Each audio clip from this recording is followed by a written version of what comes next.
إن الحمد لله نحمده ونستعينه ونستغفره ونعوذ بالله من شرور أنفسنا وسيئات أعمالنا من يهده الله فلا مضل له ومن يضلل فلا هادي له أشهد أن لا إله إلا الله وحده لا شريك له وأشهد أن محمدا عبده ورسوله لا نبي بعده أما بعد فإن أصدق الكلام كلام الله وخير الهدي هدي محمد صلى الله عليه وسلم وشر الأمور محدثاتها فإن كل محدثة بدعة وكل بدعة ضلالة وكل ضلالة في النار أما بعد. طيب إخوة الإسلام jamaah kaum muslimin dan muslimat, bapak-bapak, ibu-ibu, saudara-saudari, semoga Allah Subhanahu wa taala memberkahi kehidupan kita. Semoga Allah taala menjadikan kita senantiasa istiqamah di atas Islam, di atas aturan-aturan Allah Subhanahu wa taala, dan semoga Allah Subhanahu wa taala sampaikan salawat dan salam kita untuk Nabi Muhammad sallallahu alaihi wasallam, untuk keluarga beliau, sahabat-sahabat beliau, dan orang-orang yang mengikuti beliau sampai hari kiamat. Jemaah yang kami muliakan dan kami cintai karena Allah Subhanahu wa taala, insyaallah pertemuan kita malam hari ini sebagaimana yang kita rencanakan, walaupun ya agak sedikit mendadak. Ana baru sampai tadi malam dari Payakumbuh, kemudian tiba-tiba pagi langsung dijadwalkan sama Ustadz kita, Ustadz Edi hafizahullah ta'ala. Ya walaupun mungkin suara agak sedikit serak, mohon maaf jemaah yang kami muliakan. Mungkin sudah cukup lama kita tak berjumpa di sini. Ya walaupun paling perjumpaan kita di Facebook, kata Subhan tadi ya. Tapi jemaah yang kami muliakan, mencintai karena Allah Ta'ala, memang rindu kita dengan para ikhwah yang ada seluruhnya, Masya Allah. Kemudian juga perkembangan dakwah yang luar biasa juga di wilayah pesisir selatan ini, yang tentunya ya, mesti butuh sokongan, butuh kepada penyemangat. Alhamdulillah kita ada Ustaz juga di sini yang sudah mukim, ya Ustaz Abu Muhsin. Ya alhamdulillah, sebagai nikmat dari Allah Subhanahu wa taala yang mesti kita syukuri. Dan tentunya untuk mensyukuri nikmat Allah tersebut, mestilah kita memperbanyak semangat kita untuk ilmu, memperkuatnya. Bagaimana kita bersemangat mengambil ilmu, dengan tersebarnya ilmu tersebut jangan sampai justru menyurutkan langkah kita yang tadinya kita bersemangat. Jangan sampai kita kemudian mengendorkan semangat tersebut. Sehingga jemaah yang kami muliakan, kami cintai karena Allah Ta'ala, jadikanlah kesempatan yang emas ketika kita hidup di dunia ini adalah dalam rangka memperbanyak ilmu, amal, dan kemudian kita berupaya untuk mendakwahkannya. Pembahasan kita pada malam hari ini insyaAllah tentang menggapai syafaat. Syafaat, mungkin kita sering dengar tentang syafaat, namun tentu syafaat ini dibahas oleh para ulama di dalam pembahasan akidah. Dia bagian dari prinsip, bagian dari keyakinan yang tak boleh goyah di dalamnya. Karena banyak orang-orang yang salah dalam memahami syafaat, akhirnya jatuh ke dalam kesyirikan. InsyaAllah nanti akan kita bahas. Ada juga orang-orang yang mengingkari syafaat. Makanya jemaah yang kami cintai dan kami muliakan karena Allah Ta'ala, ahlu sunnah wal jamaah, mereka punya prinsip, yakni al-imanu bisyafa'ati بشفاعة النبي صلى الله عليه وسلم وشفاعة الأنبياء والملائكة والصالحين وغيرهم يوم القيامة. kama jaa tafsiluhu fil adillati sahihah.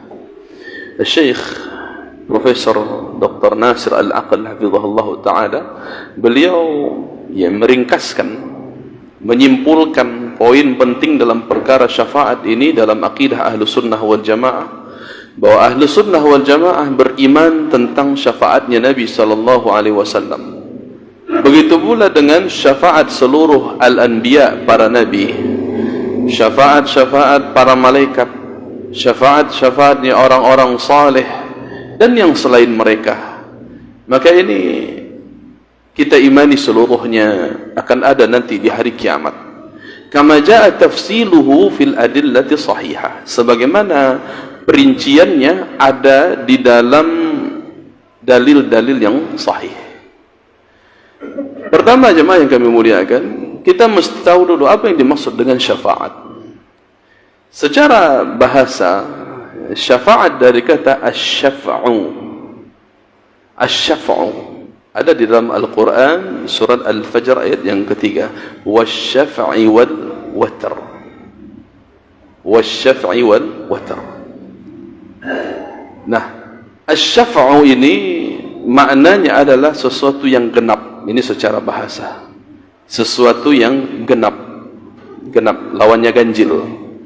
Ya, bahasa kita dicukupkan, wak cukuikan, wak ganokkan, akan seperti itu. Sesuatu yang tadinya kurang, masih ganjil bilangannya, kita genapkan sehingga dia menjadi sebuah bulatan. Nah, ini secara bahasanya. Kemudian jemaah yang kami muliakan, kami cintakan Allah Ta'ala, secara istilah syafaat ini dijelaskan para ulama seperti yang dinukilkan oleh Syekh Muhammad bin Shalih Al-Utsaimin rahimahullah ta'ala, yakni at-tawassut lil ghairi bi jalbi manfaatin aw daf'i madarrah. Memanfaatkan perantara orang lain, ya, mengharapkan atau memanfaatkanlah, maksudnya memanfaatkan perantara orang lain dalam rangka mencari manfaat dan menolak mudarat. Jadi menggunakan perantara orang lain. Ini di dunia sudah dikenal juga ada perantara, dalam artian untuk pertolongan. Ya. Contoh di dalam perantara mengambil manfaat. Ketika kita ingin anak kita lulus misalnya di sebuah lembaga pendidikan, di sebuah pesantren contohnya, disuruh mengikuti tes tulisan dan lisan wawancara, ternyata nilainya pas-pasan. Ada orang lain yang nilainya lebih tinggi, sehingga anak kita tidak bisa masuk di situ, tidak bisa masuk di lembaga pendidikan itu. Nah, kemudian kita cari penghubung, seorang ustadz contoh, ya, kita mintai tolong. Tentunya ustadz itu sudah kenal lama dengan kita, ya, bukan dadakan, tapi sudah kenal lama, sudah tahu, bisa menjadi penjamin bahwa anak ini betul-betul serius mau belajar. Hanya saja mungkin ketika ujian dia ada kendala, sakit dan sebagainya. Kita sebagai penjamin bahwa dia betul-betul ingin belajar, nah, butuh kepada seorang perantara ini, ustadz tadi yang kenal juga dengan orang di dalam pondok itu. Sehingga sang ustadz inilah sebagai penghubungnya, sebagai perantaranya, bagaimana dia bisa masuk sebagai santri di situ. Maka ustadz ini juga ikut sebagai penjamin bahwa dia kenal santri atas nama Fulan bin Fulan, walaupun nilainya pas-pasan, belum mencukupi, belum bisa bersaing dengan kawannya, tapi dia yakin anak ini serius. Nah, akhirnya masuklah dia ke dalam pesantren itu. Maka ini sebagai, ya, pengantar di dalam memahami syafaat. Syafaat untuk mendapatkan manfaat di dunia. Adapun syafaat untuk menolak mudarat. Contoh, seseorang yang punya kasus di kepolisian. Dia terjerat sebuah kasus misalnya narkoba. Nah, apakah dia memang ketika itu sedang bergaul dengan komplotan itu, atau dia memang dijebak oleh seseorang? Dia tidak melakukan, dia bukan pecandu, bukan konsumennya, tetapi ketika itu terperangkap, ada dari kepolisian yang menangkap. Nah, kemudian ayahnya ingin membebaskan, maka dia mencari perantara tadi, orang lain, bahasa kitanya orang dalam, yang betul-betul kenal, polisi yang kenal dengan ayah ini dan anaknya, polisi yang kenal juga dengan hakim. Jadi dia bisa menjadi perantara dua arah, ke ayahnya dan anaknya kenal, hakim dia kenal. Tapi catatan, ini bukan riswah, bukan sogok. Dia memang kenal baik, dan dialah sebagai penjaminnya kepada hakim. Saya kenal anak itu tidak pernah mengkonsumsi narkoba, dia dijebak orang. Nah, akhirnya si hakim mempercayai apa yang dikatakan oleh perantara dari polisi ini. Nah, inikah disebut dengan syafaat tadi, pertolongan untuk membebaskan dia dari madarat, dari sebuah keburukan yang menimpanya. Nah, ini syafaat di dunia tadi. Jadi ada dua pembahasannya. Pertama untuk mencari manfaat, kemudian yang kedua adalah untuk menolak mudarat. Adapun pembahasan kita tentu lebih spesifik kepada syafaat di hari kiamat. Nah, di hari kiamat kita tentunya tidak bisa mengklaim diri kita itu berada di surga. Tidak ada.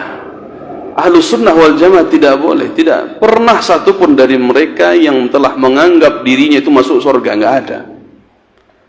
Jadi hanya sebatas fitnah. Orang-orang yang ngaji salaf itu katanya suka mengkafling-kafling surga, seakan-akan surga sudah milik dia. Orang lain yang tidak ngaji itu pasti neraka. Tak ada seperti itu, Pak. Tidak ada. Itu hanya fitnah saja. Ataupun kalau ada orang yang merasa dirinya demikian, segera bertobat. Ini tidak benar. Maka dengan itu kita mengimani adanya syafaat.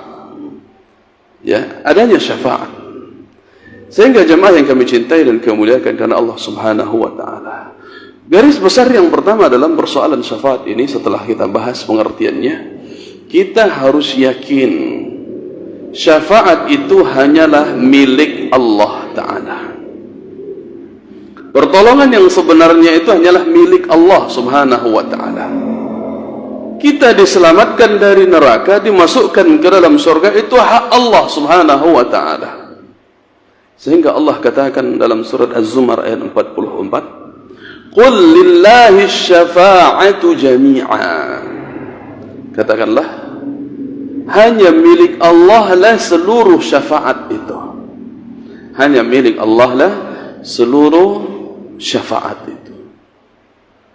Sehingga tidak ada yang mampu memberikan syafaat kecuali Allah Subhanahu wa taala.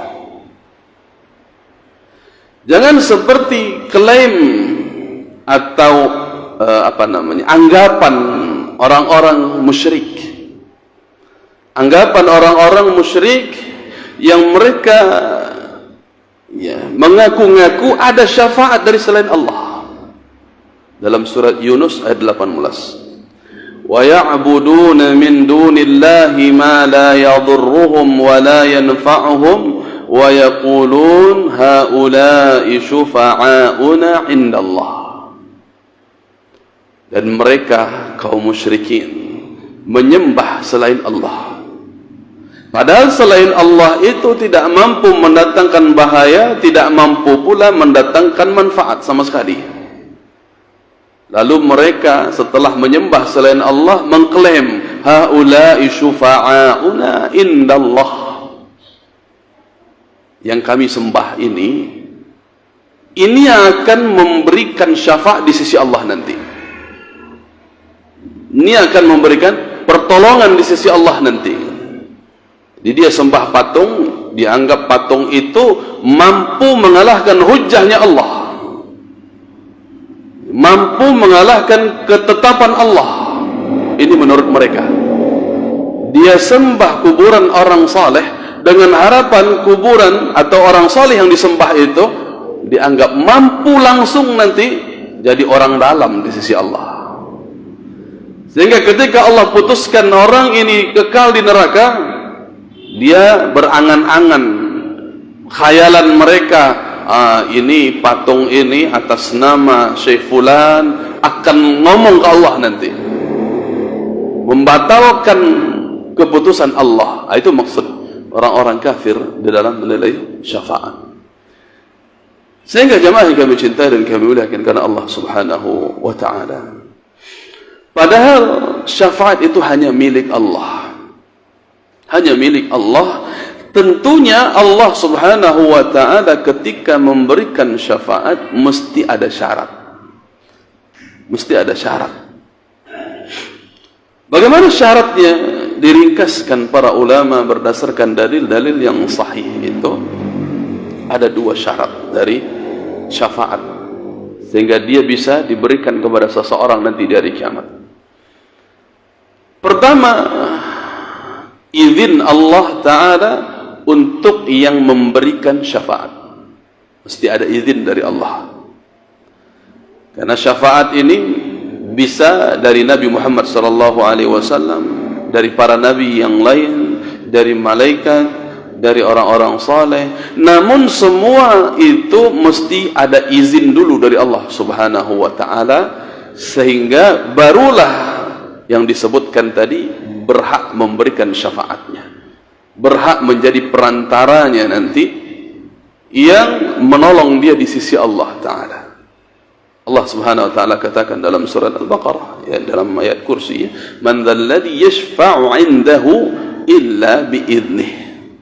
Tidak ada satupun yang bisa memberikan syafaat di sisi Allah kecuali dengan izin Allah, kecuali dengan izin dari Allah Subhanahu wa ta'ala. Kemudian jemaah yang kami cintai dan kami muliakan karena Allah Subhanahu wa ta'ala, begitu pula di dalam surat Al-Najm ayat yang ke-26, wa kam min malakin fis samawati la tughni syafa'atuhum syai'a illa min ba'di an ya'dzana Allahu liman yasha'u wa yarda. Betapa banyak para malaikat yang ada di langit, syafaat mereka tidak ada manfaatnya sama sekali kecuali setelah izin dari Allah, kecuali setelah izin dari Allah Subhanahu wa ta'ala. Liman yasha'u wa yarda, bagi siapa yang dikehendaki oleh Allah dan bagi siapa yang Allah ridhoi. Sehingga jamaah yang kami cintai dan kami muliakan karena Allah Ta'ala, ini izin mesti mutlak datang dari Allah. Maka tidak mungkin Allah mengizinkan sesuatu yang menentang Allah. Ya, sesembahan selain Allah enggak mungkin akan diizinkan oleh Allah memberikan syafaat. Atau orang yang mengaku dirinya sebagai Tuhan, bagaimana mungkin dia bisa memberikan syafaat walaupun orang minta syafaat kepada dia? Tidak ada, diizinkan oleh Allah Subhanahu wa ta'ala. Kemudian syarat yang kedua yaitu ridha dari Allah, ridha dari Allah Subhanahu wa ta'ala. Masalah izin tadi terkait dengan dua hal. Pertama, izin Allah untuk yang memberi syafaat. Kedua, izin untuk yang menerima syafaat. Sebagaimana ridho pun demikian. Ridhonya Allah untuk yang memberikan syafaat, maka Allah ridhoi Nabi Muhammad SAW, Allah ridhoi para malaikat-malaikatnya, Allah ridhoi orang-orang saleh dan seterusnya. Begitu pula ridho untuk orang yang diberi syafaat, orang yang akan mendapatkan syafaat. Jadi mesti dapat dulu ridho dari Allah Subhanahu wa ta'ala, dapat izin, dapat ridho. Walaupun sebagian ulama menyebutkan masalah izin syafaat itu terkait untuk orang yang memberi syafaat. Adapun ridho Allah terkait orang yang menerima. Ini tidak saling kontradiksi, ya, tidak saling bertentangan. Yang penting itu dua syarat mutlak dari syafaat.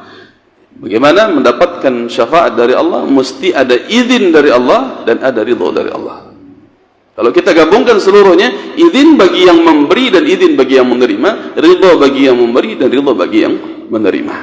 Sehingga jemaah yang kami cintai dan kami muliakan karena Allah Ta'ala, Allah katakan dalam surat Al-Anbiya ayat yang ke-28, وَلَا يَشْفَعُونَ إِلَّا لِمَنِ ارْتَضَى. Maka yang memberi syafaat tidak akan mampu memberikan syafaat kecuali bagi orang yang diridhoi oleh Allah, kecuali untuk orang yang diridhoi oleh Allah Subhanahu wa Ta'ala. Maka jemaah yang kami cintai dan kami muliakan karena Allah, untuk mendapatkan izin dan ridha dari Allah Subhanahu wa Ta'ala dijelaskan oleh Nabi sallallahu alaihi wasallam ketika beliau ditanya, ya Rasulullah, man as'adun nas bi syafa'atika yaumil qiyamah. Wahai Rasulullah, siapa orang yang paling bahagia ketika mendapatkan syafaat engkau nanti di hari kiamat? Maka Nabi sallallahu alaihi wasallam menjawabnya, as'adun nasi bi syafa'ati yaumal qiyamah man qala la ilaha illallah khalisan min qalbihi aw nafsihi. Orang yang paling bahagia karena berhak mendapatkan syafaatku nanti di hari kiamat adalah siapapun yang meninggal dalam keadaan mengucapkan la ilaha illallah ikhlas dari hatinya. Artinya orang yang bertauhid, tauhidnya murni karena Allah Subhanahu wa Ta'ala. Karena di dalam hadis yang lain Nabi sallallahu alaihi wasallam katakan, fahiya nailatun insyaallah man mata min ummati la yusyriku billahi syai'ah. Syafaatku itu akan diperoleh dengan izin Allah untuk siapa? Untuk orang yang meninggal dalam keadaan tidak membawa dosa syirik. Untuk orang yang meninggal min ummati, kata Rasul, dari umatku, mesti ada ittiba' juga, ya. Untuk menjadi umat Nabi Muhammad sallallahu alaihi wasallam itu tidak sekedar omongan saja, tidak sekedar ngaku-ngaku saja, mesti kita mengikuti beliau. Min ummati, kata beliau, siapa yang meninggal dari kalangan umatku dalam keadaan la yusyriku billahi syai'ah, tidak membawa dosa syirik. Nah, sehingga untuk itu jemaah yang kami cintai dan kemuliakan Allah Ta'ala, untuk mendapatkan dua syarat tadi, izin dan ridha dari Allah Subhanahu wa Ta'ala, mestilah seseorang menjauhkan kesyirikan. Mesti juga seseorang mengikuti Nabi Muhammad sallallahu alaihi wasallam. Maka tauhid dan ittiba', meninggalkan syirik dan meninggalkan bid'ah, itu sebagai syarat untuk mendapatkan dua syarat tadi. Mudah-mudahan Allah Subhanahu wa Ta'ala perkenankan kita untuk mendapatkan syafaat Nabi Muhammad sallallahu alaihi wasallam. Sehingga dengan demikian jemaah yang dimuliakan, ketika kita sudah paham bahwa syafaat itu adalah milik Allah Ta'ala, yang Allah berikan kesempatan kepada makhluknya dengan izin dan ridhonya, maka tidak boleh kita meminta syafaat kecuali kepada Allah saja. Tidak boleh kita minta syafaat kepada Nabi Muhammad, tidak boleh.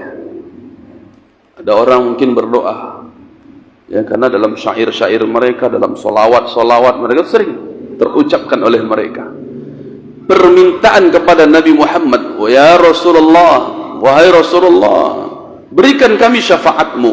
Itu dalam makna salawat bid'ah yang mereka buat-buat. Wahai Rasulullah, kami memohon syafaatmu. Subhanallah, ini kesyirikan.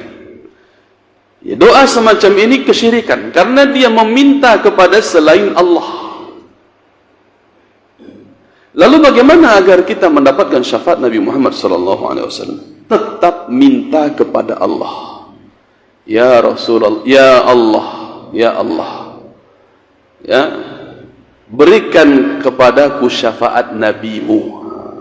Ya Allah, berikan kepadaku syafaat nabimu. Begitu. Jadi kita tetap minta kepada Allah syafaatnya Nabi Muhammad sallallahu alaihi wasallam. Karena kepemilikan syafaat di sisi Nabi Muhammad sallallahu alaihi wasallam itu bukan kepemilikan mutlak. Itu terkait dengan dua syarat tadi. Nah, disinilah di antara akar masalah kesyirikan yang ada. Ketika orang-orang musyrik mengandalkan guru-guru mereka, setelah guru tersebut meninggal dibuatkan patung taqarrub liqarribuna ila Allahi zulfa, untuk mendekatkan kami dengan sedekat-dekatnya kepada Allah Ta'ala melalui siapa? Perantara patung ini yang dianggap sebagai perwakilan orang saleh yang telah meninggal tadi. Maka inilah sebabnya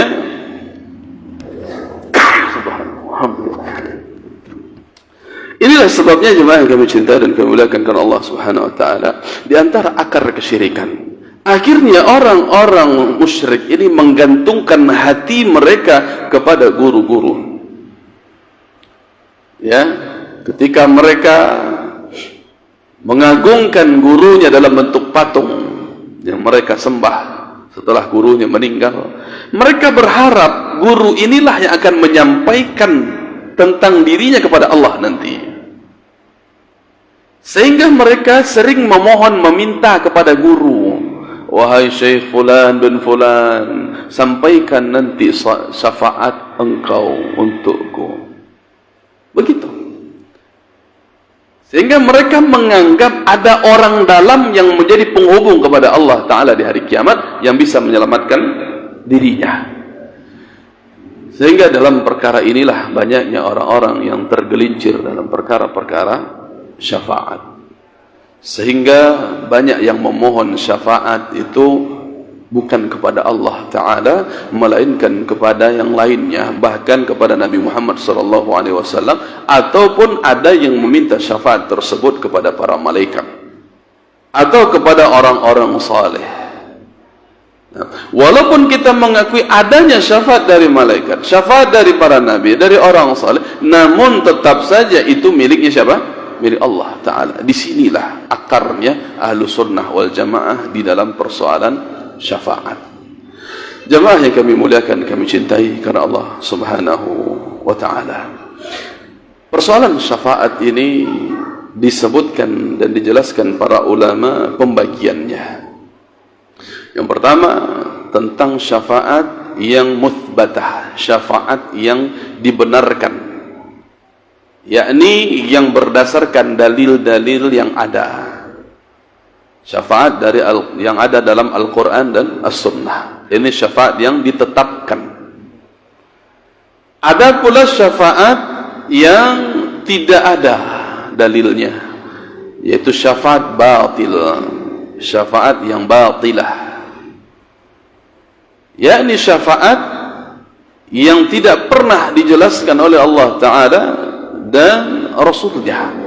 Jadi tidak ada dalil-dalil yang sahih tentang syafaat tersebut. Sebagaimana orang yang mengandalkan jin, meminta bantuan kepada jin, kepada patung tadi, sehingga menyampaikan nanti syafaatnya di hadapan Allah. Ini batilah. Nah, yang pertama kita bahas, ada syafaat yang ditetapkan berdasarkan dalil-dalil dari Al-Quran dan As-Sunnah. Maka ini pun terbagi kepada dua kategori. Ada yang disebut dengan syafaat khusus dan ada syafaat umum.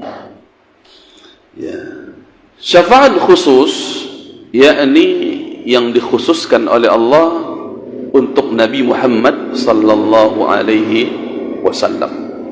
Syafaat yang dikhususkan oleh Allah Subhanahu wa taala untuk Nabi Muhammad sallallahu alaihi wasallam dari kiamat. Dan syafaat Nabi Muhammad sallallahu alaihi wasallam ini yang khusus itu ada beberapa jenis juga. Yang pertama disebut dengan asy-syafa'atul uzma, syafaat yang agung yang disebut dengan al-maqamul mahmud. Sebagaimana kita berdoa ketika setelah azan, Rabbi Allahumma rabb hadhihi ad-da'wati at-tammah was-salati al-qa'imah ati Muhammadan al-wasilata wal-fadilah wab'athhu maqaman mahmudan alladhi wa'adtah. Dari situ. Ya Allah, Allahumma rabb hadhihi ad-da'wati at-tammah. Ya Allah, Rabbnya dakwah, Rabbnya panggilan yang sempurna ini. Ya. Kemudian di akhirnya kita minta wa ba'athu maqaman mahmudan alladhi wa'adta. Untuk siapa? Untuk Nabi Muhammad sallallahu alaihi wasallam. Ati Muhammadanil wasilata wal fadilah. Ya Allah, berikanlah kepada Nabi Muhammad itu wasilah, ya, perantara tadi, dan keutamaan. Kemudian kita mintakan kepada Allah wa ba'athu maqaman mahmudan alladhi wa'adta. Ya Allah, utuslah ia, jadikanlah ia menempati tempat yang mulia di sisimu, maqamu mahmudah, tempat yang terpuji di sisimu, tempat yang paling agung di sisimu. Maka kata Nabi SAW, siapa yang membaca doa setelah adzan ini, maka dia berhak mendapatkan syafaat nanti di hari kiamat. Bagaimana bentuk syafaat Nabi SAW ini? Yaitu ketika di hari kiamat manusia seluruhnya dikumpulkan di padang mahsyar, yang ketika itu panas yang sangat terik, manusia dikumpulkan tanpa pakaian, tanpa sandal, tanpa dekhitan, tapi tidak ada satupun yang bisa melirik ke teman sebelahnya, fokus dengan urusan masing-masing. Orang tak akan terpengaruh dengan orang sebelahnya walaupun tidak punya pakaian. Karena likulli imri'in minhum yawma idzin sya'nun yughni.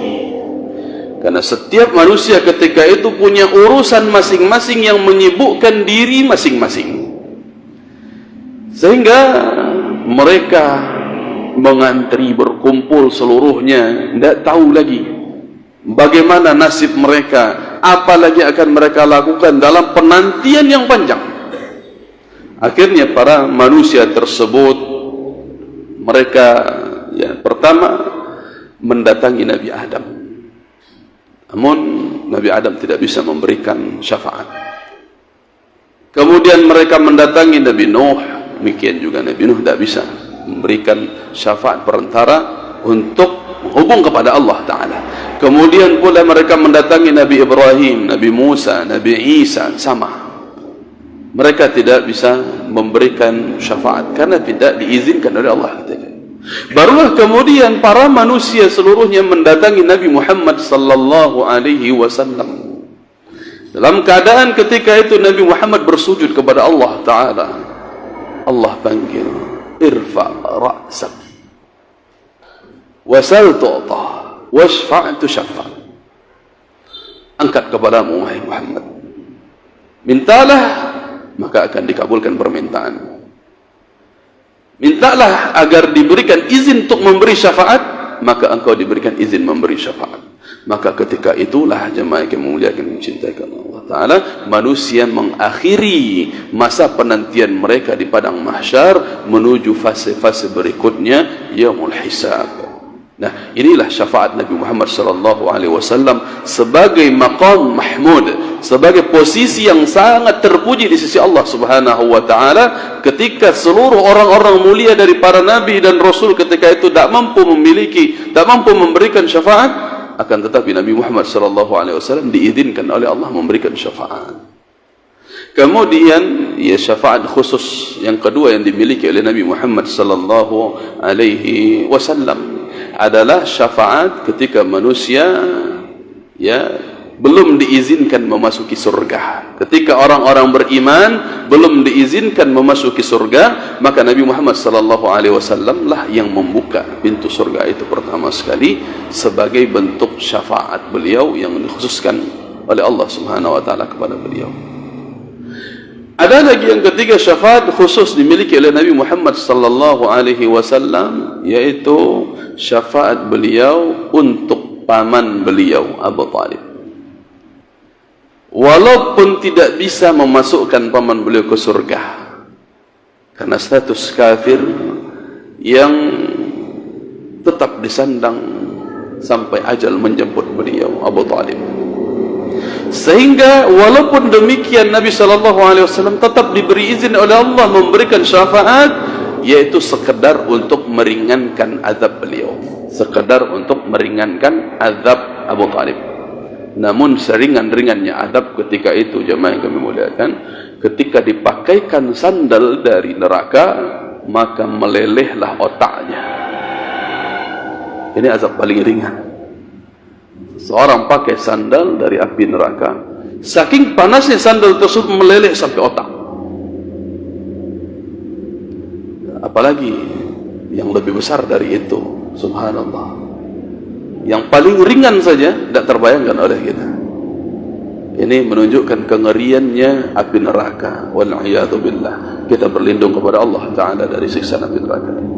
Kemudian jamaah yang kami cintai dan kami muliakan, karena Allah Subhanahu wa Ta'ala ada ya, syafaat yang umum. Kita akan jam berapa? 35. Banyak yang sudah lihat jam. Ada syafaat yang umum.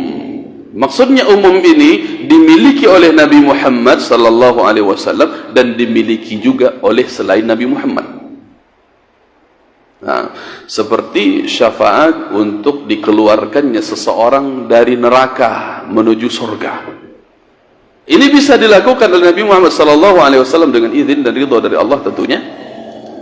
Tapi ada juga yang lain yang bisa melakukan demikian, maka disebut dengan syafaat yang umum, syafaatul 'ammah. Syafaatul 'ammah, syafaat yang umum. Yang pertama yang dimiliki oleh para malaikat. Nah, di antaranya tadi, wa kam min malakin fis samawati la tughni syafa'atuhum syai'a illa min ba'di an ya'dhana Allahu liman yasha'u wa yarda. Betapa banyak para malaikat itu yang tidak bermanfaat syafaat mereka sama sekali, kecuali bagi yang telah diizinkan oleh Allah, untuk orang yang dia kehendaki, dan bagi yang telah diridhoi oleh Allah. Menunjukkan dengan dua syarat tadi berlakulah syafaatnya para malaikat. Ini menunjukkan malaikat juga ya bisa memberikan pertolongan ya kepada orang-orang. Nah, inilah diantara yang mudah-mudahan bagian dari ayat ini, ketika Nabi SAW menyebutkan tentang orang-orang yang menuntut ilmu, yang belajar di dalam masjid. Majtama'a qaumun fi baitin min buyutillah yaqra'una kitab Allah wa yatadarasuna bainahum, dan seterusnya. Maka di akhirnya wa dzakarahumullahu fi man indah. Allah menyebut-nyebut nama mereka, para penuntut ilmu yang belajar Al-Quran di masjid. Mereka menyebut-nyebut, Allah Subhanahu wa Ta'ala menyebut-nyebut nama mereka di sisi para malaikatnya. Di sisi para malaikat. Untuk apa? Supaya dikenal oleh para malaikat. Oh, ini fulan bin fulan, fulan bin fulan. Sehingga ketika sampai di hari kiamat nanti, fulan bin fulan yang dikenal oleh para malaikat ini ternyata gagal masuk surga.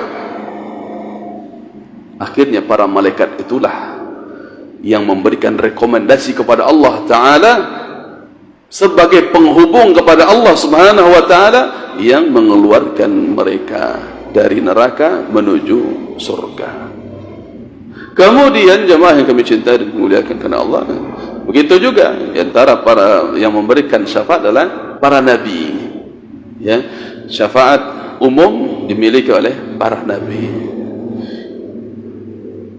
Maka ini dalam hadis yang sahih juga disebutkan, fayashfa'un nabiyyuna wal malaikatu wal mu'minun fayaqulul jabbaru baqiyat syafa'ati.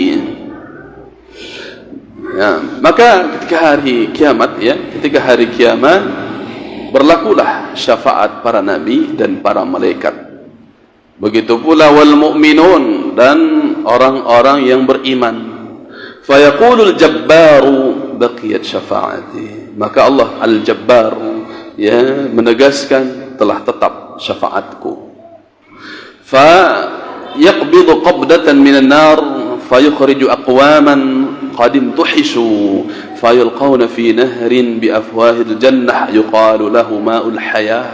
Maka ketika itu syafaat para nabi, para malaikat, orang-orang saleh tadi telah berlaku, maka diambillah mereka dari neraka dan dikeluarkan dari neraka kaum-kaum yang mereka sebenarnya telah berputus asa, sudah hangus, sudah melepuh, sudah hancur tubuh mereka. Fayulqawna fi nahrin, maka mereka dilemparkan ke dalam sebuah sungai yang berada di pinggir surga yang disebut dengan sungai kehidupan. Maka kemudian mereka tumbuh kembali. Mereka tumbuh kembali seperti biji-bijian yang berkecambah. Biji-bijian yang tumbuh ya, yang dibawa oleh aliran sungai. Jadi tumbuh kembali dari dasar. Nah, ini orang-orang yang beriman, tentunya orang-orang yang beriman tapi gagal masuk surga di awalnya, di fase pertamanya, yang mesti menjalani azab dari Allah Subhanahu wa taala karena ringannya timbangan amal keburukan dibandingkan dengan timbangan amal kebaikan dibandingkan dengan amal keburukan. Lebih berat keburukannya, maka dia dicuci dulu di neraka, diazab dulu Allah Subhanahu wa taala di neraka. Maka ketika itulah berlakunya syafaat para nabi, para malaikat. Kemudian Allah sebutkan juga yang ketiga di situ syafaatnya orang-orang saleh. Sudah azan. Baik, insyaallah nanti akan kita bahas syafaat orang saleh dan berikutnya. Subhanakallahumma wa bihamdika asyhadu an la ilaha illa anta astaghfiruka wa atubu ilaik. Assalamualaikum warahmatullahi wabarakatuh. Yang dikeluarkan oleh Imam Muslim nanti ya dalam hadis yang cukup panjang, di hari kiamat ketika penghuni surga sudah ditempatkan di tempatnya, penghuni neraka pun demikian telah ditempatkan pada tempat mereka, maka orang-orang yang berada di dalam surga akan mencari mana kawan lama mereka yang hidup di dunia dahulu, akan mencari kenalan-kenalan mereka yang hidup di dunia dulu. Ketika tidak mereka dapati di surga, orang-orang saleh ini yang sudah dahulu menempati surga akan memberikan laporan kepada Allah Subhanahu wa ta'ala. Yaqulun Rabbana kanu yasumuna ma'ana wa yusalluna wa yahujjun. Ya Allah, mana kawan-kawan kami yang dahulu mereka berpuasa bersama kami, salat bersama kami, berangkat haji pun bersama kami, mana mereka ya Allah?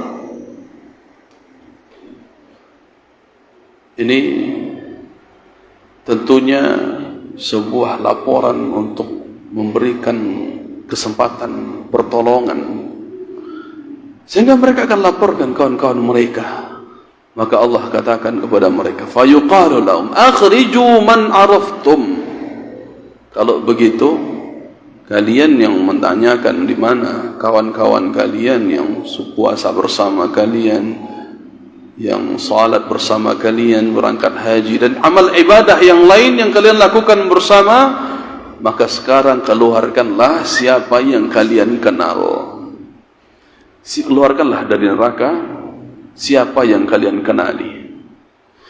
Fatuharramu suwaruhum 'ala an-nari fayukhrijuna khalqan katsira.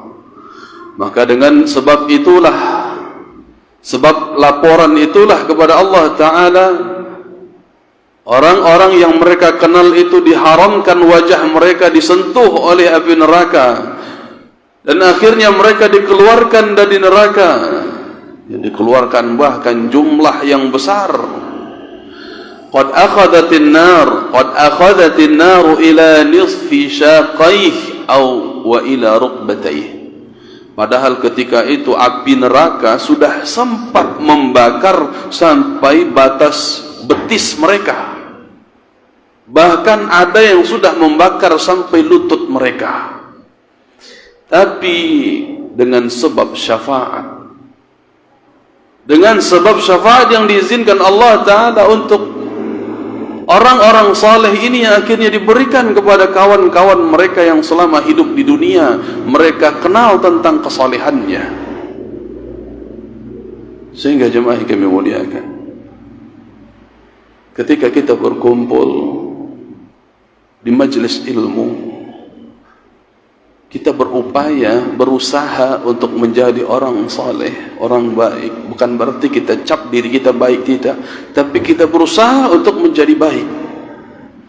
Maka dengan demikian jemaah yang kami muliakan, jagalah keharmonisan hubungan kita semuanya.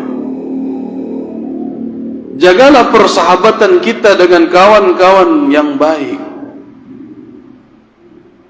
Karena Nabi SAW pun mengatakan, al-mar'u ala dini khalili, seseorang itu amat terpengaruh dengan bagaimana sikap beragama kawannya. Ketika seseorang berkawan dengan orang baik, insyaAllah mengaruh kebaikan kepadanya. Makanya Allah Subhanahu wa ta'ala katakan dalam surat Al-Kahfi, واصبر نفسك مع الذين يدعون ربهم بالغداة والعشي يريدون وجهه. Dan sabarkan diri kalian, bersabarlah kalian ketika berkawan bersama orang yang senantiasa mengingat Allah di waktu paginya ataupun di waktu sorenya.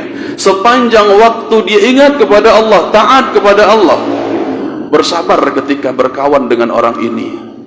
Masya Allah, Allah suruh kita bersabar ketika berkawan dengan orang saleh, Pak. Karena mungkin kita tak betah dengan kesalehannya. Innan nafsa la'ammaratun bisu', kan? Jiwa kita dipengaruhi oleh hasutan kepada keburukan. Selalu diperintah, dihasut kita melakukan keburukan. Makanya kita mesti tahan diri kita itu, berkawan dengan orang baik. Orang baik tidak satu pola tingkahnya, Pak. Dengan sebab kesolehannya, dia ingkari kebohongan dari kita. Kita ingin berdusta, bohong, langsung dia tegur. Lalu kita akan katakan, masa gitu aja marah. Ketika orang saleh tampak kesalahan kita di hadapannya, dia tegur, Pak. Sudah waktunya salat, azan, dia potong pembicaraan, dia berangkat masjid. Apakah kita merasa sakit hati? Ketika kita asik ingin membicarakan tentang seseorang, karena kita berhadapan dengan orang saleh, dia putus, stop, ghibah. Kadang hati wak sakit itu, tasurui. Akhirnya kita merasa ini orang so alim lah, ini orang ni munah gitu, orang kini ingin memotong kata munafik. Orang saleh dibilang munafik. Maka ketika orang saleh diajak berkawan, banyak yang kesal, Pak. Karena pengaruh dalam diri kita cenderung kepada keburukan. Maka tidak mau bersabar dengan orang. Tapi ini perintah dari Allah, bersabarlah ketika berkawan dengan mereka. Belum lagi sikap-sikap dan sifat manusiawi mereka tetap ada. Ya saleh, tapi kadang dia agak pamberang. Ya saleh dalam kesehariannya, kadang mungkin temperamen lah sikap. Kadang mungkin terlalu idealis, tidak bisa terima pendapat orang lain. Watak, sikap yang beragam, bervariasi sebagai manusia. Maka Allah katakan, wasbir, bersabarlah. Bersabar, jaga hubungan, jaga keharmonisan, berkawan dengan mereka. Wala ta'adu 'ainaka 'anhum turidu zinatal hayatid dunya. Dan jangan palingkan matamu Jangan palingkan, jangan alihkan pandanganmu dari mereka menuju kepada perhiasan dunia. Kadang ingin perhiasan dunia. Bakawan orang saleh tak bisa mengicuh seketek pun. Cubalah dengan lain bakawan ikut mulai bisa dapat kilik-kiliknya. Bisa ajalah buat kuitansi kosong tadi. Kau orang saleh belanja nak dapat dah. Tapi jalan lain mungkin lain dapat. Buat laporan palsu, kuitansi kosong. Kalau orang saleh salah sebabnya. Kini tidak bersabar. Pada Allah katakan, jangan palingkan perhatianmu dari orang saleh ini menuju zinatul hayatid dunya, menuju perhiasan kehidupan dunia. Wala tuti' man aghfalna qalbahu an dzikrina wattaba'a hawa. Dan jangan engkau taati, jangan engkau patuhi orang yang telah kami lalaikan hati mereka sehingga ia mengikuti hawa nafsu mereka. Ego dan dikabuturikan. Jangan ikuti mereka, kata Allah. Orang yang perturutkan hawa nafsu, cenderung kepada keburukan, jangan turuti mereka, jangan taati mereka, jangan berkawan dengan mereka. Jemaah yang kami cintai dan kemuliakan karena Allah Subhanahu wa taala. Al-Imam Al-Hasan Al-Basri rahimahullah taala pernah berpesan, "Aktsiru minal asdiqa'il mu'minin fa inna lahum syafa'ah yaumal qiyamah." Perbanyaklah oleh kalian berkawan dengan orang-orang mukmin, orang-orang saleh. Berbanyak berkawan dengan mereka, karena mereka memiliki syafaat nanti di hari kiamat. Ini mengomentari hadis riwayat Imam Muslim tadi. Orang-orang saleh ini punya syafaat nanti berlaku di hari kiamat, diizinkan oleh Allah Ta'ala untuk mereka. Sehingga jangan pernah kita merasa tak butuh kawan, ingin jalan sendiri, berdakwah sendiri, merasa tak butuh didampingi kawan. Ini keliru, Pak. Kita bersama. Walaupun ada namanya lembaga, yayasan, itu hanya sebatas payung hukum, bukan kotak mengkotakkan, bukan batas membatasi. Jangan sampai ada kesan kalau bukan anggota yayasan tak berhak memberikan nasihat. Salah. Adanya yayasan itu sebatas badan hukum, dipakai ketika dibutuhkan saja, bukan sebuah kelompok, bukan membentuk sebuah perkumpulan atas nama yayasan, bukan. Tetapi itu hanya sebatas badan hukum supaya legal di negara. Kita mau menyelenggarakan pendidikan, sebatas itu. Bukan untuk dibawa keluar sebagai kelompok atau organisasi politik dan sebagainya, tidak. Maka apa yang menjadi ruang lingkup persaudaraan kita? Yakni iman, ketakwaan kepada Allah Subhanahu wa ta'ala. Karena Allah katakan dalam surat Az-Zukhruf, "Al-akhillau yawma idzin ba'dhum li ba'dhin adu illa al-muttaqin."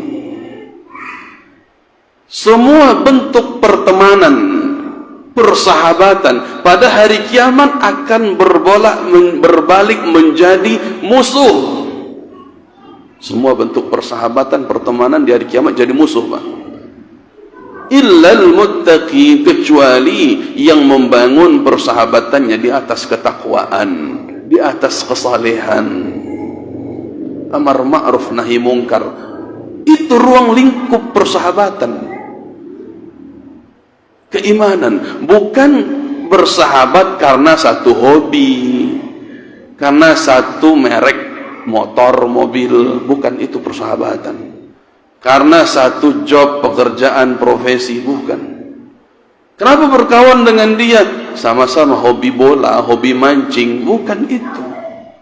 Itu semuanya akan jadi musuh pada hari kiamat. Yang tidak menjadi musuh hanya satu, illal muttaqin, yang membangun persahabatannya dengan ketakwaan. orang-orang yang bertakwa.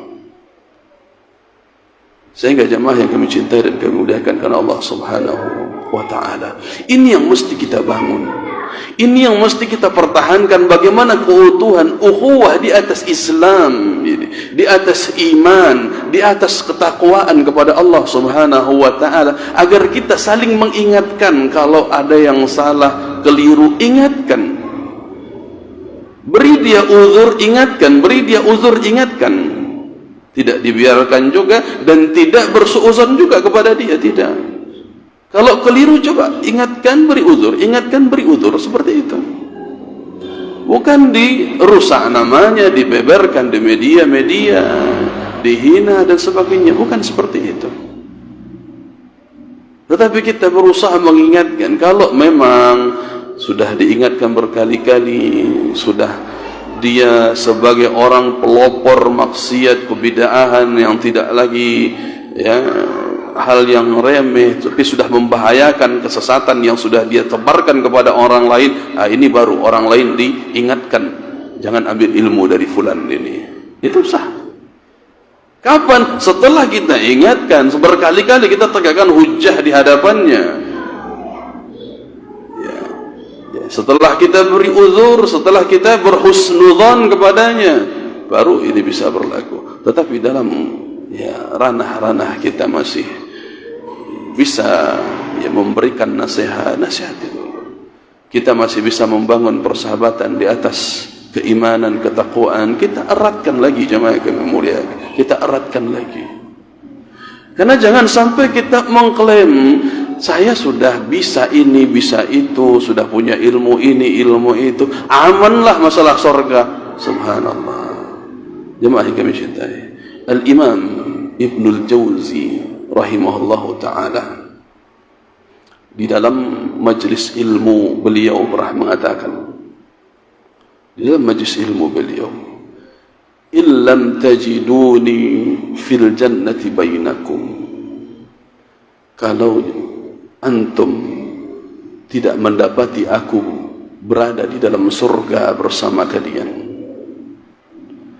fas'alu anni, maka tolong tanyakan tentang diriku kepada Allah. Kalau ternyata kalian yang lebih awal masuk surga, tapi kalian tak dapati diriku bersama kalian di dalam surga, kata beliau, barangkali aku di neraka, tolong laporkan kepada Allah, tanyakan tentang keberadaanku. Faqulu ya Rabbana abduka fulan kana yudzakkiruna bika, tolong laporkan kepada Allah, kata, ya Allah, hambamu Ibnul Jauzi, hambamu ini dahulu telah pernah mengingatkan kami untukmu, ya Allah, telah mengingatkan kami agar bertakwa, taat kepadamu, ya Allah. Beliau telah mengingatkan. Kemudian Al-Imam Ibnul Jauzi tersebut menangis sejadi-jadinya, menangis karena begitu berharganya tentang kenal dengan orang-orang saleh, bersahabat dengan orang-orang saleh. Walaupun ditinggikan selangkah, beliau tidak pernah mengklaim diri beliau di surga, tidak. Justru beliau mengkhawatirkan jangan-jangan antum lebih awal masuk surga, antumlah yang berhak masuk surga, sementara saya tidak bersama kalian, kata beliau. Tolong laporkan kepada Allah. Demikian juga jamaah kami muliakan, kami cintakan Allah Ta'ala, kami yang duduk di hadapan antum, para jamaah yang kami cintai. Demikian juga sebagaimana yang diucapkan oleh Ibnul Jauzi tersebut. Karena kita tidak tahu bagaimana nasib kita di akhirat. Kadang kami hanya pandai bicara, kadang kami lebih banyak maksiatnya daripada antum. Kadang yang membawakan di depan ini fitnah, ujian riaknya pun besar, Pak. Ujian riaknya pun besar dengan media.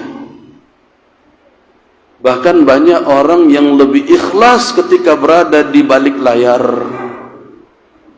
Banyak orang yang lebih ikhlas ketika berada di balik layar.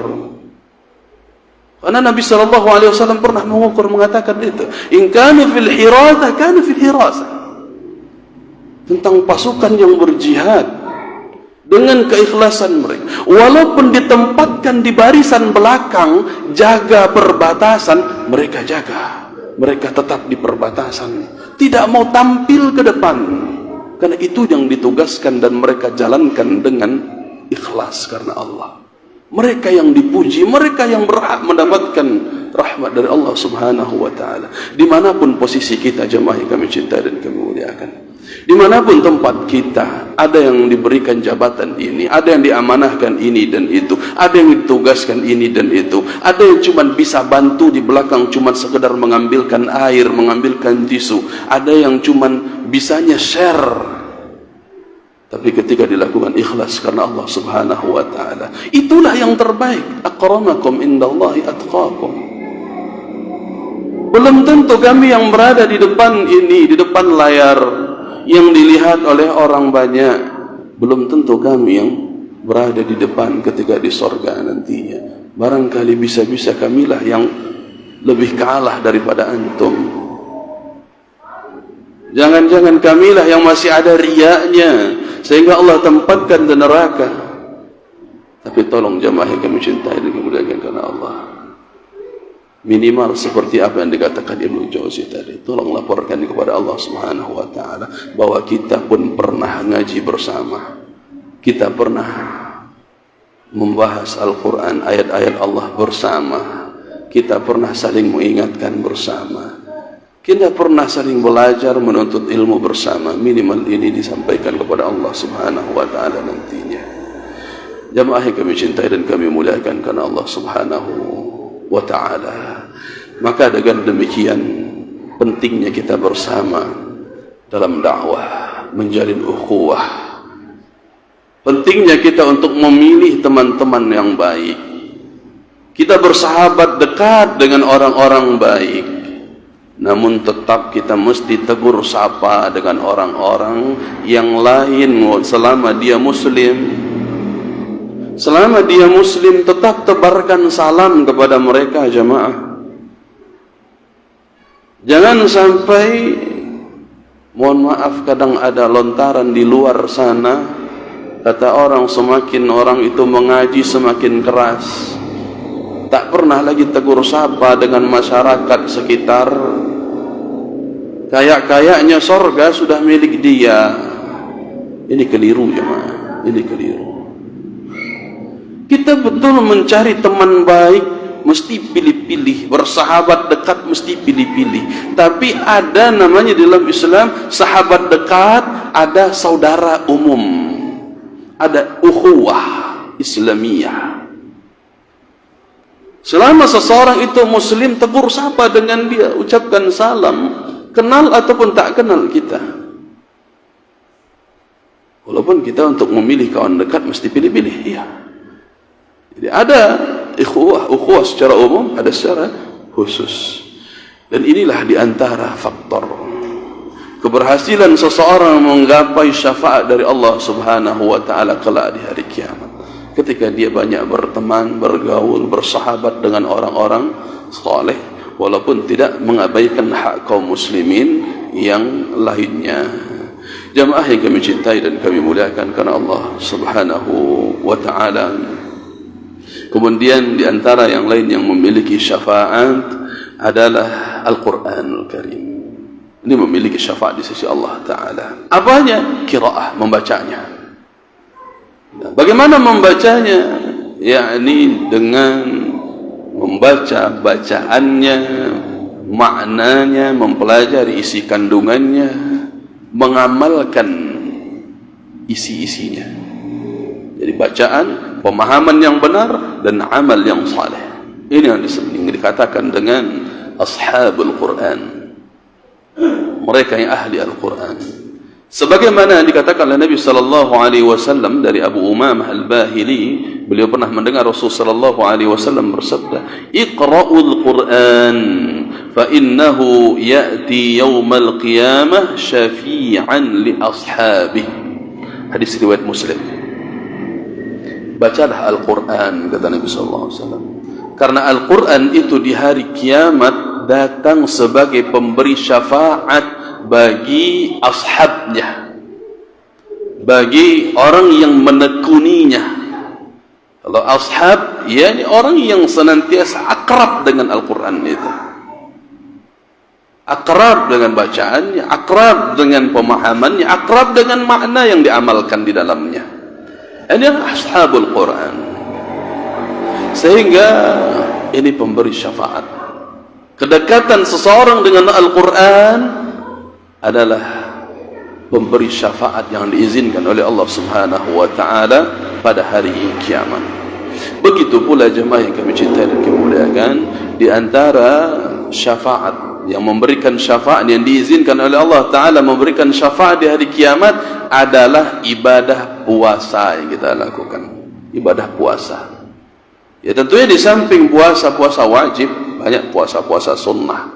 Seninnya, Kamisnya, Ayyamul Bidnya, Asyuranya, Arafahnya, dan seterusnya.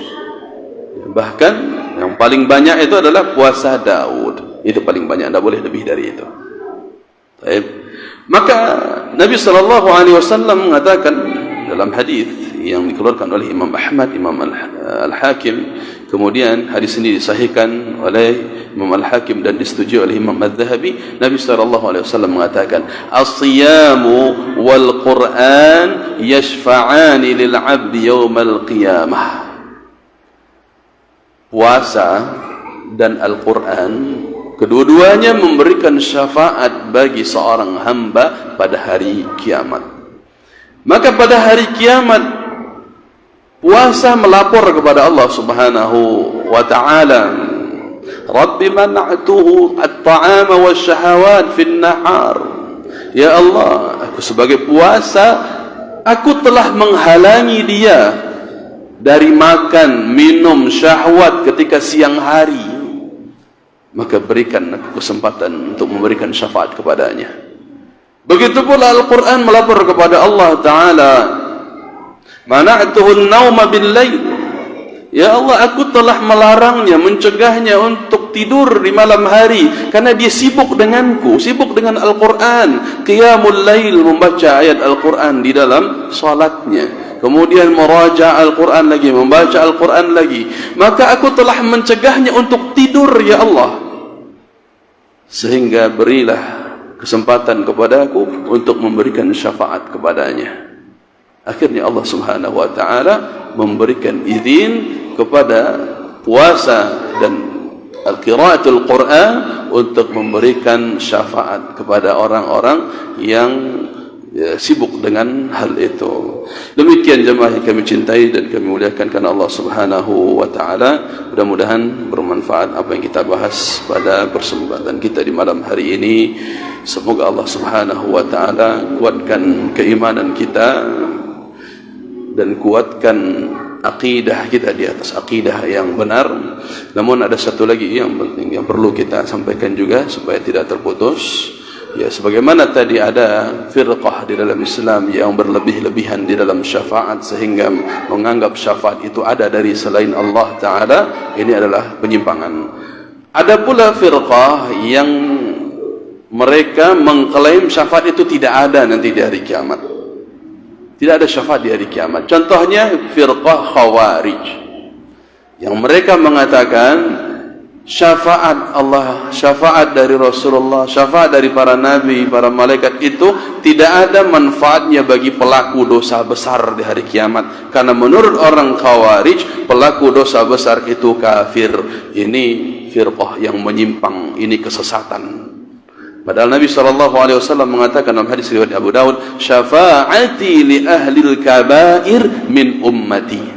Syafaatku berlaku bagi pelaku dosa-dosa besar pada hari kiamat untuk umatku. Sehingga dalam pembahasan syafaat ada tiga golongan manusia. Yang pertama adalah ahlu sunnah wal jamaah yang pertengahan di dalam syafaat, yakni mereka membenarkan syafaat selama ada dalil-dalil yang sahih tentangnya. Adapun kaum yang kedua adalah mereka berlebih-lebihan di dalam menetapkan syafaat sampai menetapkan syafaat dalam hal yang tidak ada dalil-dalil sahih dalamnya, yaitu kaum musyrikin dan orang-orang pengikut mereka. Yang ketiga adalah kaum yang menyimpang dalam persoalan syafaat sehingga menafikan syafaat, sehingga mereka menyimpang dalam hal ini. Di antaranya adalah kaum Khawarij. Wallahu taala a'la wa alam. Kita cukupkan sampai di sini. Barangkali tidak ada pertanyaan ya Pak.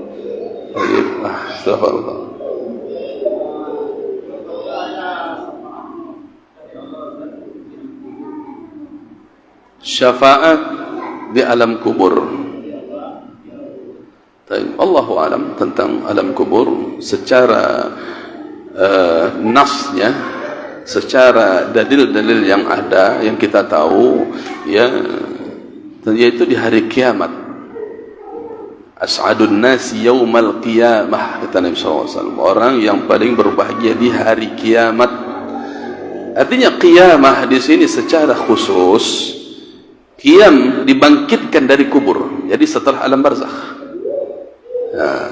Adapun kalau dimaknai dengan yaumul akhir, itu umum, betul, secara umum, ya, hari terakhir, hari yaumul akhir, hari setelah kehidupan dunia, maka alam barzakh termasuk yaumul akhir.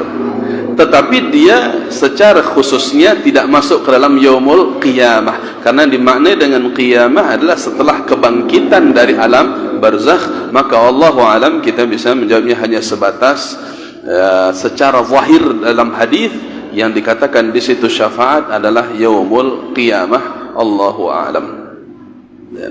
Adapun tentunya di alam kubur ada sebab-sebab yang lain. Tentunya seseorang mendapatkan nikmat kubur itu tentang, ya, kehendak dan keputusan dari Allah Subhanahu wa taala. Allahu alam. Mungkin cukup ya Pak. Barakallahu fikum. Ya, karena dalam perencanaan tadi ada ngobrol-ngobrol sedikit insyaallah. Ya. Tafadhal Ustaz.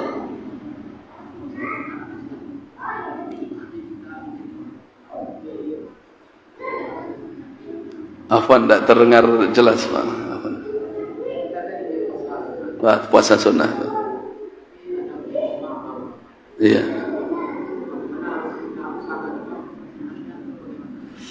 Baik, barakallahu fiikum. Jamaah yang mencintai dan dimuliakan Allah Subhanahu wa taala. Pertama, tentang orang yang sering sakit mah, ya. Tentunya penyakit itu bagian dari rukhsah seseorang meninggalkan puasa. Jangankan puasa sunnah, puasa wajib saja Pak bisa ditinggalkan gara-gara sakit. Wa in kuntum marda aw ala safar, apabila kalian dalam keadaan sakit atau dalam keadaan safar, maka boleh seseorang meninggalkan puasa Ramadan dengan catatan apa? Dia mengganti di hari yang lain. Kalau memang tidak sanggup lagi mengganti di hari yang lain karena memang penyakit yang tidak kunjung sembuh, maka dia boleh membayar fidyah, sehingga tidak dipaksakan seseorang untuk puasa wajib, apalagi puasa sunnah yang tentu kedudukannya tidak lebih besar daripada puasa wajib. Maka dengan demikian jemaah yang kami muliakan, jika seseorang sakit, ya, katakan seperti yang ditanyakan tadi, maka tidak diboleh dia paksakan dirinya, ya. Inna dina yusrun, agama ini mudah, kata Nabi SAW. Allah Subhanahu wa taala tidak pernah menginginkan seseorang, ya, untuk membebankan diri di luar kesanggupannya. La yukallifullahu nafsan illa wus'aha. Maka dengan demikian jemaah yang kami muliakan, solusinya banyak. Ibadah bukan cuma puasa, namun ada ibadah-ibadah yang lain yang tentunya memiliki kedudukan besar juga di sisi Allah Subhanahu wa taala. Walaupun tidak disebutkan secara khusus dapat memberikan syafaat, namun ada ibadah-ibadah yang sangat dicintai oleh Allah Subhanahu wa taala. Di antara amalan sunnah yang bisa kita rutinkan, ahabbul a'mali indallahi adwamuha wa in qallat. Amalan yang paling dicintai di sisi Allah Subhanahu wa taala adalah amalan-amalan sunnah yang bisa kita rutinkan walaupun sedikit. Kita bisanya salat qiyamul lail, sudah rutinkan di situ Pak, walaupun tidak kuat berpuasa. Kita bisa rutinnya witir tiap malam tak putus, baik mau tidur atau kita mau subuh, penting tiap malam ada witirnya, rutinkan di situ. Kita sanggupnya qiyam salat sunnah 2 rakaat sebelum salat subuh, rutinkan sepanjang hidup kita. Ini paling dicintai di sisi Allah Subhanahu wa taala. Kita kuatnya salat duha contohnya. Kita salat kuatnya bersedekah setiap hari ngasih, tapi rutin.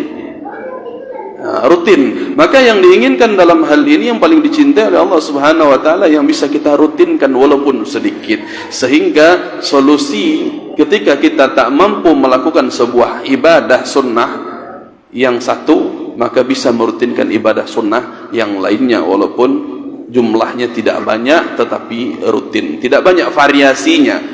Kalau banyak apalagi bisa, untuk itu dia bisa qiyamul lail bisa, kemudian salat duhanya bisa rutin, sedekahnya bisa rutin, puasanya bisa rutin. Ini tentu lebih bagus lagi. Maka standar yang paling dicintai itu adalah rutinitasnya. Bisa merutinkan hal itu, maka dengan demikian jemaah kami muliakan, semoga ada solusi-solusi yang lainnya. Hal ini pun mirip dengan pertanyaan yang diajukan sahabat Nabi sallallahu alaihi wasallam kepada Nabi Muhammad sallallahu alaihi wasallam. Apa itu tentang orang punya banyak harta? Ya Rasulullah, orang ini enak. Dia kalau cari pahala itu gampang. Ini duitnya ada nih, ngasih fakir miskin, ngasih para janda, ngasih orang lemah, orang anak yatim. Dia ngasih banyak duitnya ya Allah. Sedangkan kami bagaimana? Kami bagaimana? Duit tak ada.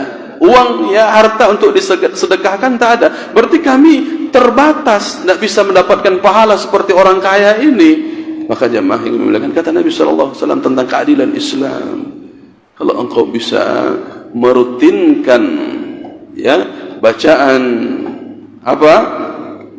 subhanallah, alhamdulillah, Allahu akbar, bisa dirutinkan ini 33 kali, 33 tambah la ilaha illallah wahdahu la syarika lah lahul mulku wa lahul hamdu wa ala kulli syai'in qadir. Bisa mengalahkan itu. Bisa merutinkan subhanallah wa bihamdi, subhanallah wa bihamdi, bisa mengalahkan itu. Tentu Nabi SAW dalam ini memberikan solusi yang lain yang tidak mengeluarkan harta, sehingga dengan berzikir bisa itu. Ditambah lagi mampu bersedekah dengan sejumlah sendi yang ada di badan kita. Bagaimana caranya, kata Nabi SAW?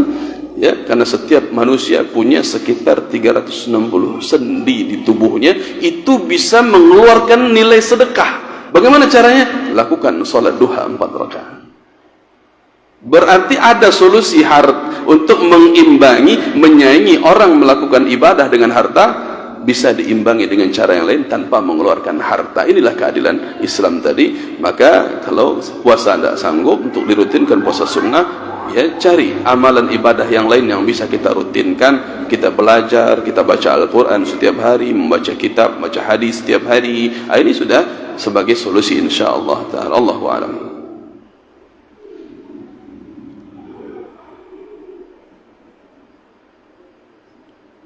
Izin bertanya, Ustaz, bolehkah kita berdoa kepada Allah meminta anak dan keturunan kita seperti akhlak?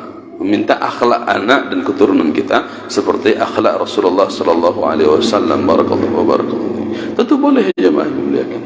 Boleh. Ya. Allah Subhanahu wa taala yang memberikan rekomendasi tentang kemuliaan akhlak Nabi sallallahu alaihi wasallam, ya, sebagai uswatun hasanah.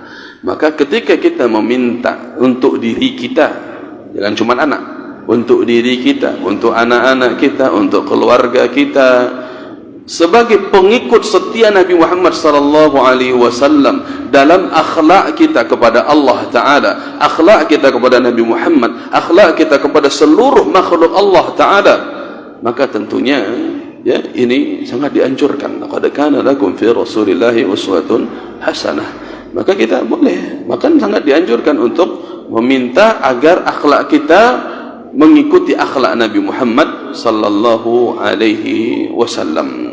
Nah, Allahu a'lam. Mungkin cukup. Fadhal. Waalaikumsalam.